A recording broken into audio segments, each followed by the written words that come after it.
এখানে পুলিশ দিয়ে ব্যারিকেড করে এই সরকার আটকানোর চেষ্টা করলো। মমতাদির সাথে কথা ওদের পরিবারের হয়েছে, আমরা মমতাদির সাথে ছিলাম।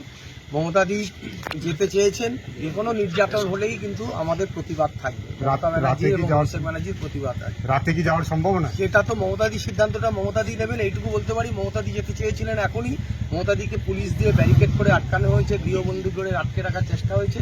এই ধরনের যদি ঘটনার প্রতিবাদ করতে গেলে আটকে দেওয়া হয়, এর থেকে লজ্জার গণতন্ত্রের কিছু হতে পারে না।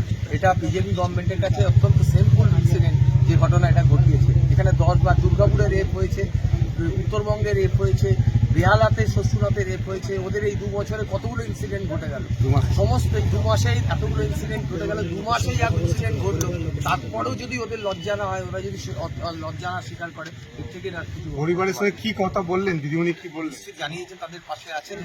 কথা কি হয়েছে ফোনে? আগামী দিন দেখতে পাবেন মমতাদি কিভাবে আন্দোলনের। আরেকটা দাদা, দিদিমণি যে যেতে চেয়েছিলেন সেটা কি পুলিশকে জানিয়েছেন যে আমি যেতে চাই, যাওয়ার ব্যবস্থা করো? একজন গণতান্ত্রিক দেশে একজন নাগরিক একটা জায়গা থেকে আরেকটা জায়গায় যাবে, তাতে তাকে ব্যারিকেড করে আটকানো হবে কেন? এই আটকানোটা খুব অন্যায় হয়েছে এবং এটা স্বৈরতান্ত্রিক যে মনোভাব সেটাই প্রকাশ করেছে। 2 মাসে এতগুলো রেপের ঘটনা ঘটেছে, তারপরে এই সরকার বলবে, বিজেপির গভর্নমেন্ট, যে আমরা ভালো সরকার চালাচ্ছি। এর থেকে লজ্জার আর কিছু হতে পারে না। আগামীকাল কি যাওয়ার সম্ভাবনা?